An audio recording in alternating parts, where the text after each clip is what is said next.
Right, welcome back. Last time we started a war with Mexico.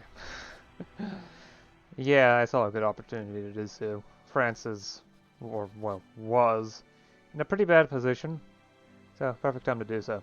I was hoping their wars would last a bit longer because among other things, we're fighting Ming, which has over 2 million manpower, or well, 2 million men in the field, to be precise, which is not impossible to fight.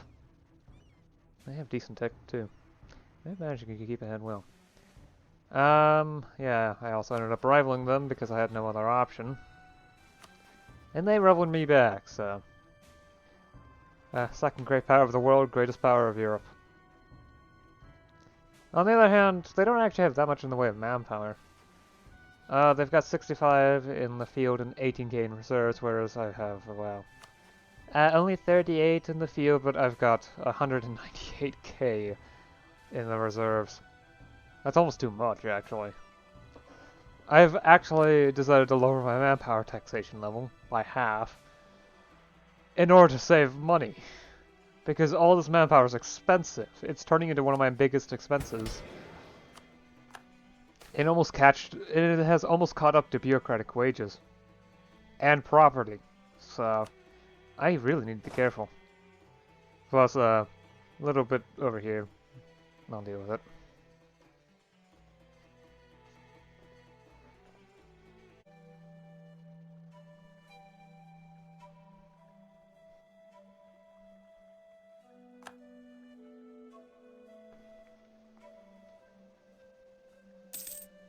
Okay, for a second there I thought it was some sort of a change, but nope, I just managed to complete the siege before I got there.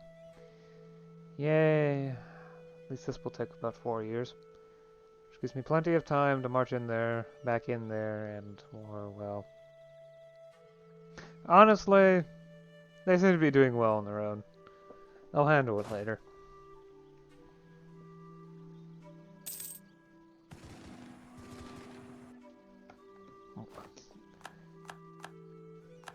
Okay, do they leave coalitions? Yeah, okay. Yep, they're leaving coalitions.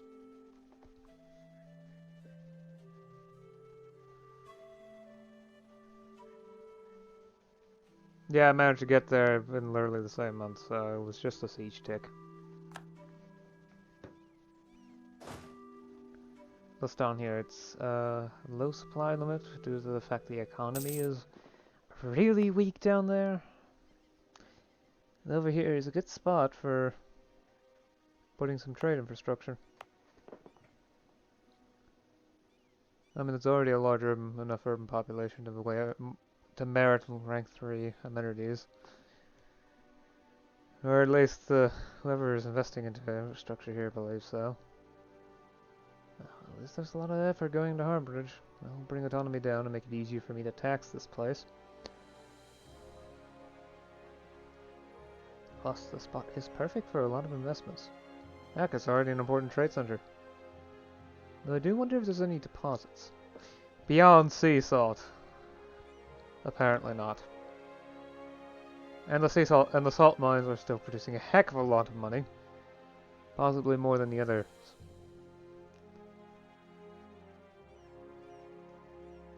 Yeah, on a per unit of property basis, mines are the most efficient.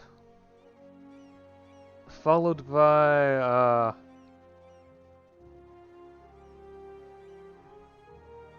I can't tell. I think forestries, and then in a close third, fisheries. Farmlands, yeah. And the urban stuff isn't doing so great.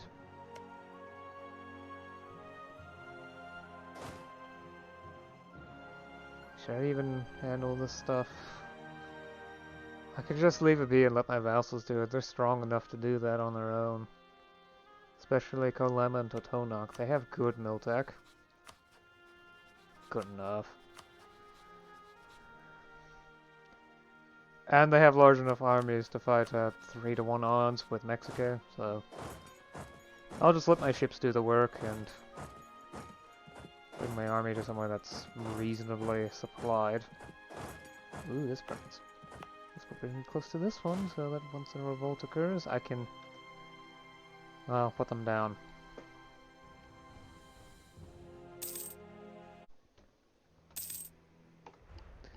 Alright, that should be enough cash looted.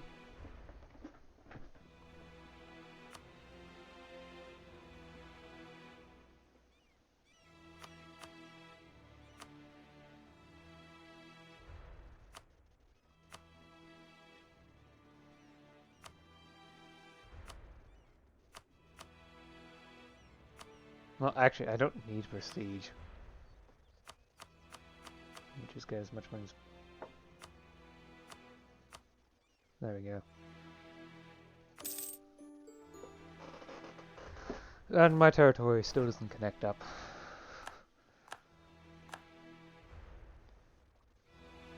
Still, we rescued all the coastline. And we should be safe because, well, just being 3 levels behind in Miltech is not enough to cause trouble. Though I might start integrating them soonish. No, not that soon. Among other things, I have a huge amount of territory to core. On the other hand, it's only 219 points because the TEF is so low.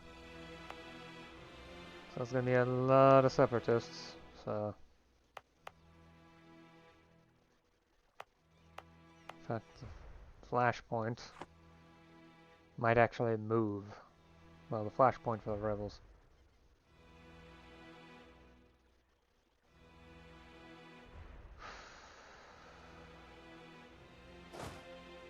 Yeesh, 75% okay, stop drilling and head up here.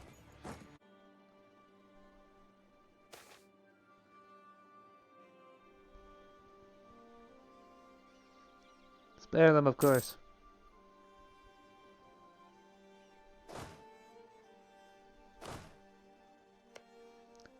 Right, transfer to Colonial. They can properly handle the religion and culture.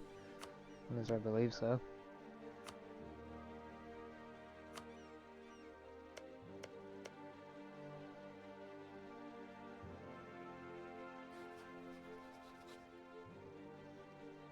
Grab, grab, grab. Max out the money. Grab some prestige.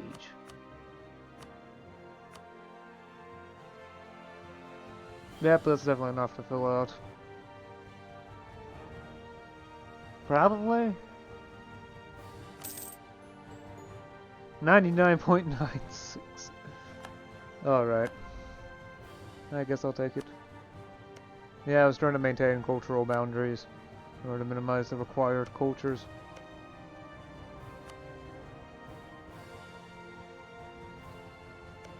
That need to be accepted for each of the subject states. And for a lot of them, they don't even need to do acceptance, because it's the same culture group.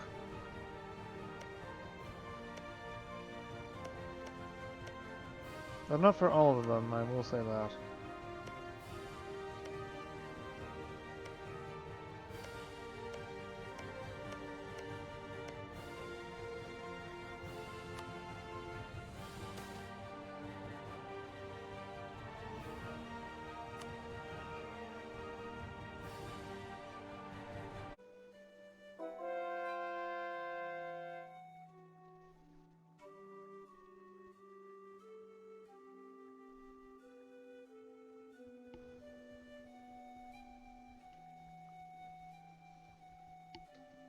What?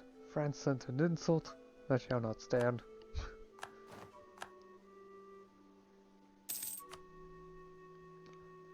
I wonder if it's Babbling Buffoon or... If I remember correctly... Yep. Babbling Buffoon.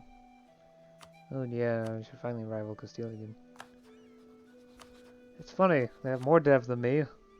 A larger army, a larger navy. Yet I still managed to eclipse them. Well, they have more dev in total, though I believe they're... What the heck? Castile's now second place power. Yeah, they even have more direct development than I do. And the subjects have more, although on the other hand I am able to integrate all of my subjects.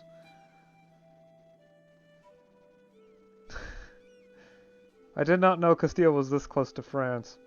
Although I probably contributed by taking all this. On the other hand, I also contributed to Spain by taking all of to Castile, by taking to all of New Spain. So it's really 50-50. I've been working on reducing them, however, they've probably been taking territory in other locations. So...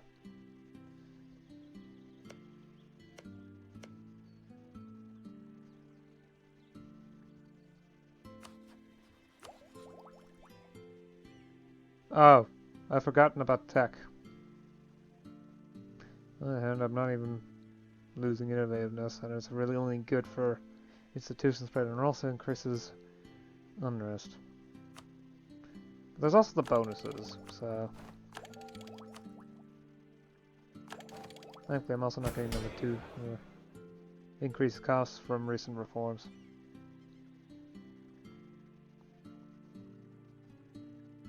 No, I should grab this, yeah. Although, stability are pretty close. Is this worth it? No, it's not. Arranging a strategic marriage is preferred. Especially since the power is slowly increasing again.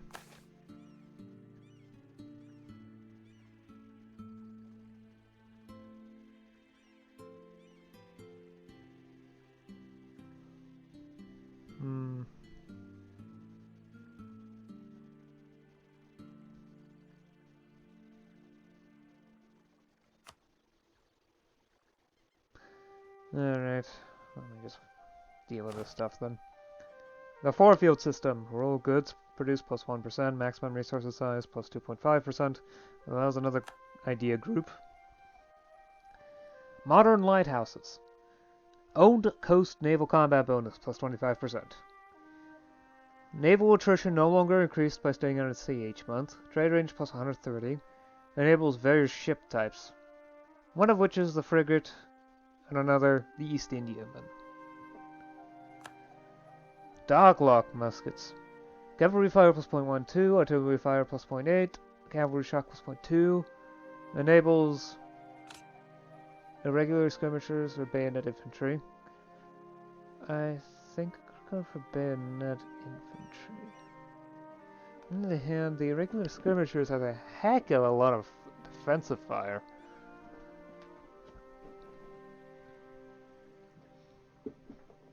Which would allow me to block most of the fire damage. Yeah, why not? As well as either armor blanc, cavalry, or carabineers. And wow, rather unusually they're different. Well, cavalry is designed for shock, so let's take that. And the next one is the cohort mortars at 42. Alright.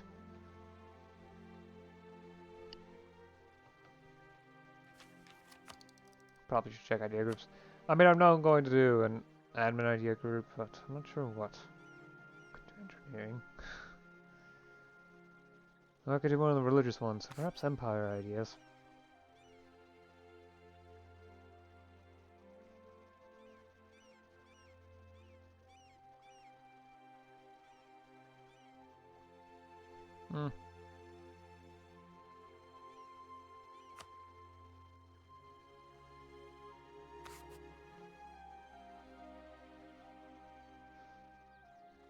I mean, I'm gonna wait on that until I have, on buying any ideas until I have this, so... That's not gonna happen this session. Definitely not. I don't have enough time for 2 years. I doubt it.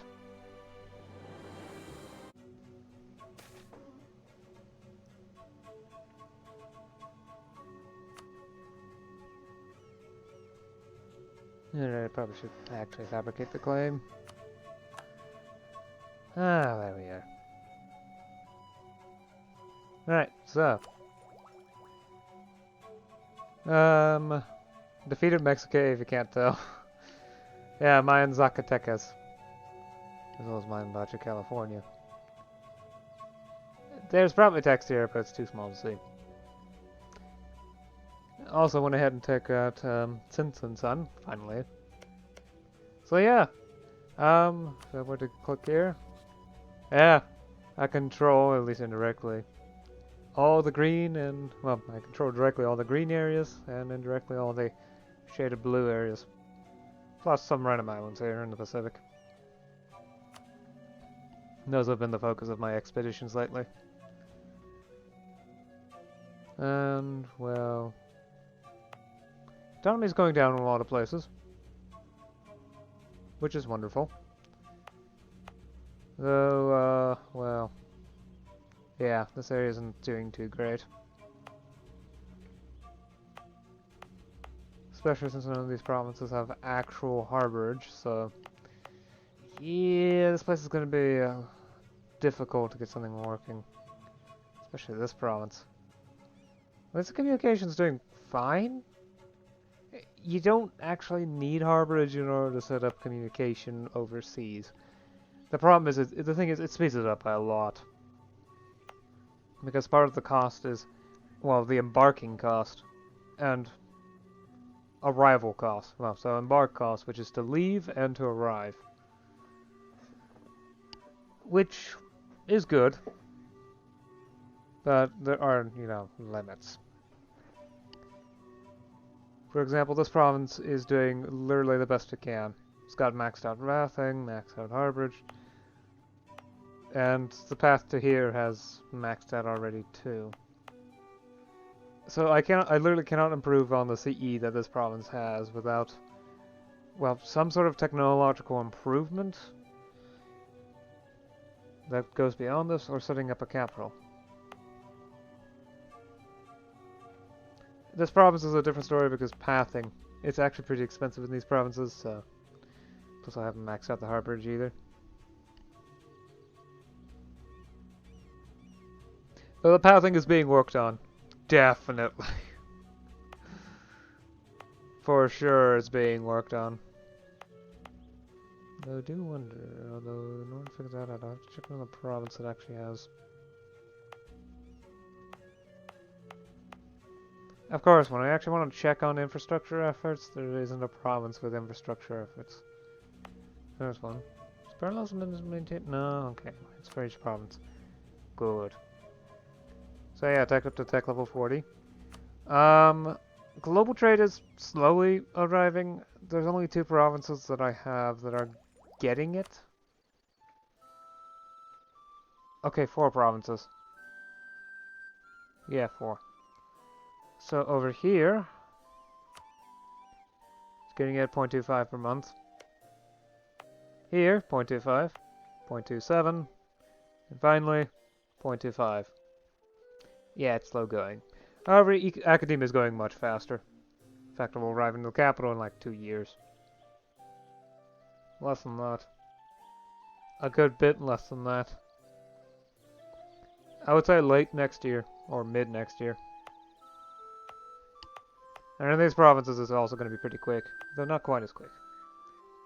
Definitely a bit closer to the 2 years that is estimated. These provinces, yeah, these will take a while. Though once it arrives in these provinces, there will also be adjacency spread and whatnot. Yeah. I also unlocked an idea group. All I know is that it's probably going to be an admin group, though I might actually do a mill group instead. Not sure. Because I kind of want to wait and see what industrial is. Oh no, it's not a Diplo group. I already have 4 of those. And I have 3 of the other ones. Well, mill and admin, so. Whatever I pick, the other ones, I'm going to pick the other one next. Diplo will actually probably wait even longer because eventually I'm going to go ahead and integrate these 3 subjects of mine. Though this will take time. Tzintzuntzan is going to take 638. Tlaxcala, 601. Totonag's going to take almost 1200. And Colima still needs to fully integrate. And it's going to be 1358. Jeez. So I'm going to need, if I really want to annex all of these, I'm going to have to invest 3,600 points? Yeah, that's about right. Maybe 3,700. which is about 2 idea groups worth. Oh yes, it's definitely going to be about 2 idea groups worth. If not more. That's 7 ideas with 250 points.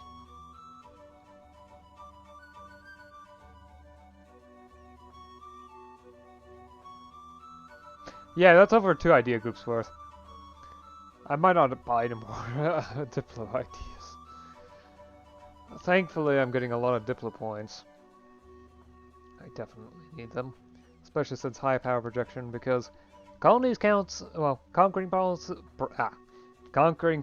from colonies counts as conquering for the country itself, insofar as power projection is concerned. Oh, and I am still rank 4, Great Power, however Castile is now rank 3. Because they spawned global trade, so they picked it up first. Already. That's why it's spreading further. They've embraced it, so... technology is going to increase, and it's something I'm going to have to deal with. Academia, on the other hand, I can handle. I can probably embrace that soon-ish. And the total cost isn't actually that high. For sure it's... Wait. I'm counting. Okay, it's probably less than 3,500, definitely less than 4,000. Same with global trade, and that's with, you know, assuming no one has embraced it, so... I mean, I've got multiple institution embracement costs.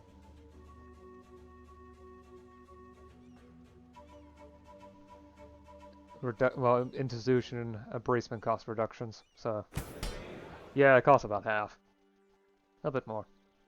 I do plan on getting career soldiery, but I did do a reform. To remove the state corruption effect from... well, to reduce my state corruption gain by 0.5, so... Reduce the resting point by 5. I do get less legitimacy and prestige, but I've figured by this point it would be worth it. So, yeah, resting point is now 15. Less than 15. And as state corruption goes down, provincial corruption goes down too. Because you see, well, in the list of corruption sources, one of those is the state. And that comes from state corruption. Approximately a quarter, I think. Yeah, it's probably a quarter. I mean, it's increased by both level of autonomy and wages. Okay, so yeah, and additionally, as provincial corruption goes down, that state corruption value, those state corruption values that appear with binary values, that also goes down because that's based upon provincial corruption. It's a positive loop.